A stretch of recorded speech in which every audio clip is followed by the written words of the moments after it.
moving into those warmer months, and our needs change, and so do those of our pets. That's right. Chatty and London are here for this month's Pet Talk segment to fill us in on how to keep our pets happy and healthy. Of course, Pet Talk sponsored by 9 Lives Cat Food. Welcome, Chatty. Welcome, Yeah, London. Thanks for being here. Welcome. Thank you, Jason. Yeah, of Thank you, course. Jacqueline. Yes.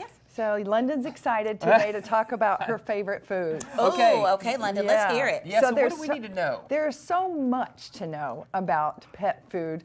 And let me tell you, as somebody who's been in this business for 20 years, it's changed a lot over the last several years. There weren't that many options years ago, but now I remember just my dad getting like cans of wet food and dumping it in, and like that was it. That's what, or scraps from the table. Even Yeah. I know, which is probably not very healthy. well, but today as long as fresh food's healthy. Good. I mean, nice. you know, if you have the time to make meals for your dog or the money to buy the fresh ones, that's great. But most of us have to go to the grocery store and look at the labels and figure out what's good. That's right. So we know we can't depend on the pictures on the cover of the bag. So just a few tips, because there is so much to cover.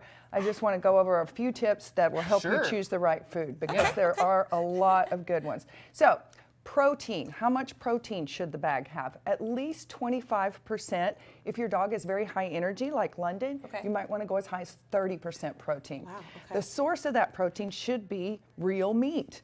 Okay, so chicken or beef or lamb should be the first ingredient on the bag. Now, I used to think that meals were bad, like chicken meal. Or They're not really. They're extruded and processed, so they lose a little flavor, but the protein level is more concentrated in the meal. So meals are okay. You don't want it to be the first ingredient, but you also don't want it to say bone meal or byproduct meal, because that's fishy. I mean, who knows what's in there? You need to know what species that is.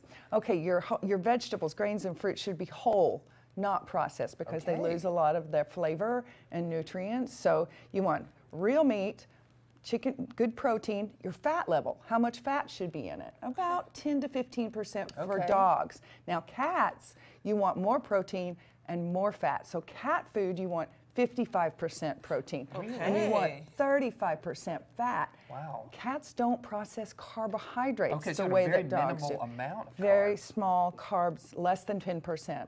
Dogs are omnivores. Cats are carnivores. So dogs, you know, I know dogs that eat fruits and vegetables all the time. Right. And carbs, sweet potatoes, grains, things like that.